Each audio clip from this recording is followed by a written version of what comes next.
What's going on YouTube? It's your boy KJOH1984 again. I'm actually going to do two things real quick. I'm going to do my Notre Dame at Michigan preview for this Saturday, and I'm also going to predict 4 games. There's not a lot of good games this weekend. There's probably 4, give or take 3 or 4 that actually worth the shit. But let's go ahead and do those 4 games. The one that I'm intrigued by is the East Carolina-West Virginia game.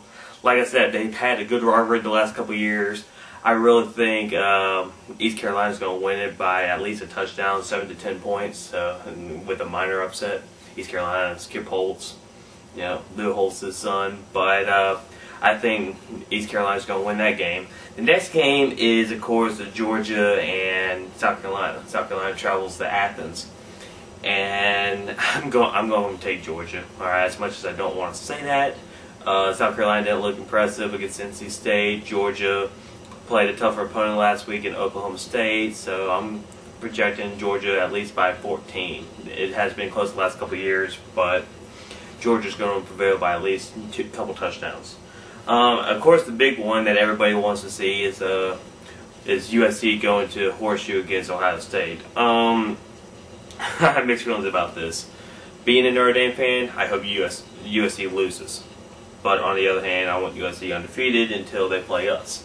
I'll hope we're undefeated and they're undefeated when we play them, which I believe is going to happen. But Ohio State didn't look good against Navy. All right, I don't care what Ohio State fans say; they did not look good against Navy.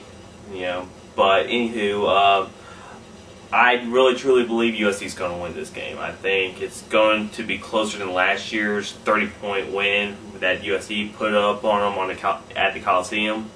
But I think 3 touchdowns, 21 points. If it's closer than that, I'll be shocked.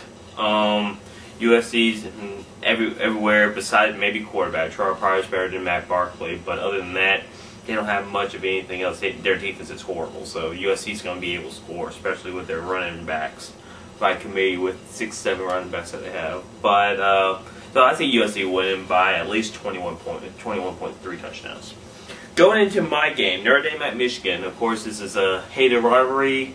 I believe Michigan's up on the rivalry 20-15 to 1. But so they have the upper hand in the rivalry. 3:30 ABC. Hopefully, I'll get it here on the East Coast. But if not, I'm gonna have to try to find a way to watch it. Last week, Michigan beat Western Michigan 31-7. All right. Good job, Michigan. Anywho, like I said, we're not Western Michigan. All right. To be fair, Michigan is not Nevada either. So, but going last week's stats, Tate Forster, I hope I'm saying that name right. The quarterback was 13 of 20 for 179 yards, 3 touchdowns, 11 rushes for 41 yards. Running back Carlos Brown, 10 rushes for 54 yards. So they have some good players. Like I said before, Notre Dame's defense is not Western Michigan's defense. But really the strengths of Michigan, I'm not really going to preview Notre Dame. I already did my preview to Notre Dame. I'm just going to do Michigan's and give you a final score. But their strengths on their team is running backs, offensive line, and linebackers. Running backs, they have Carlos Brown, Michael Shaw, and true freshman Vincent Smith, who's, I believe, 5'6", 5'7", weighs 175, really fast player. I saw him in the Western Michigan game. Guy can move, and tiny. Offensive line returns 4 or 5 starters, so they're veteran offensive line, and the linebackers are the strength of their defense. They have Stevie Brown, they have Obi East, and they have Jonas Moton. I hope I'm saying all those names right. Linebackers.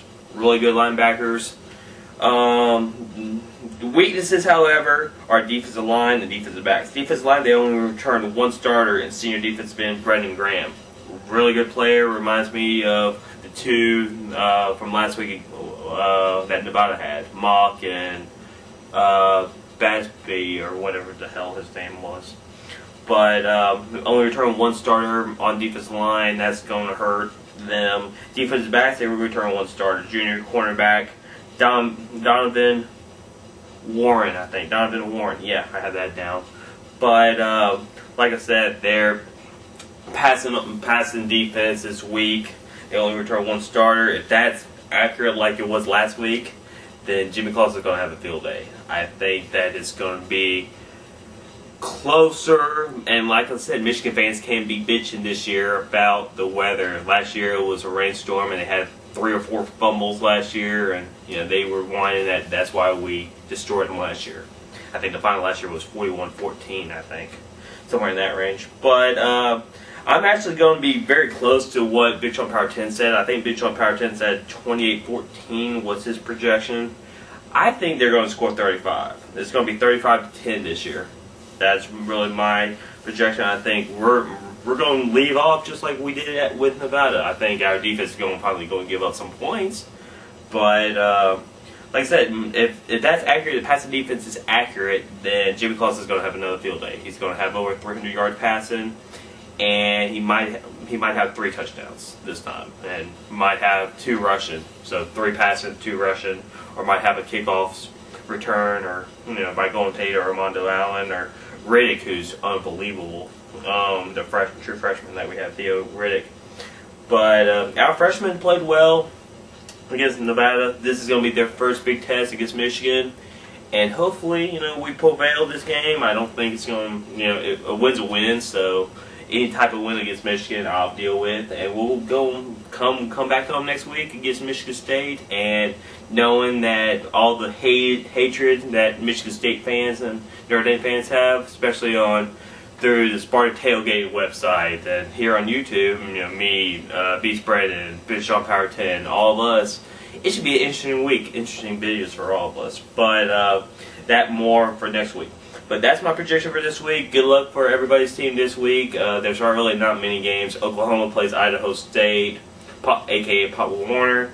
So Oklahoma, with all the injuries, should prevail. Texas, I think, is playing Wyoming. That should be closer than their first game, but Texas is going to prevail there.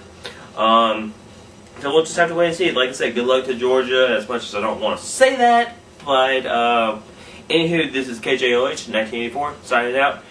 And a couple things real quick. Ann Arbor is a whore. And remember, go Irish. #1, baby. BCS bound. But